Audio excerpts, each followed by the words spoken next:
Salah satu cara menuntut rahmat Allah, bantu anak untuk mampu berbakti kita. Artinya tanya orang si yaudip di dalam akhirnya boleh dah kusuk dada. Tena dekat-dekat anak yang menurut tanya kadang-kadang hampa. Soal lagi tanya orang si orang yang mempah boleh dah kusuk dada. Supaya pekit anaknya kan doraka.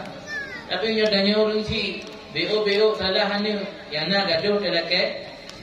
Talake kutu lancam dakun bulan tuta hukumah anu duraka anu haram jadah macam-macam dakun yang contoh bantu anu untuk berbakti kita yo.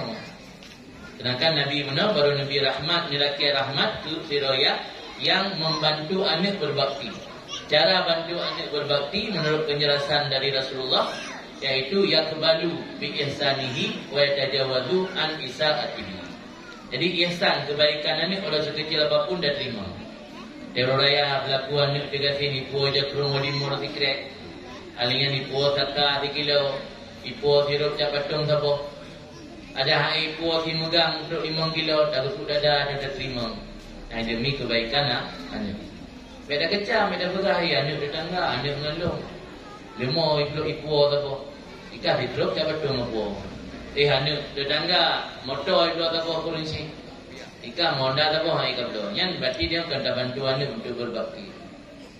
Menang yang diajarkan di Rasulullah.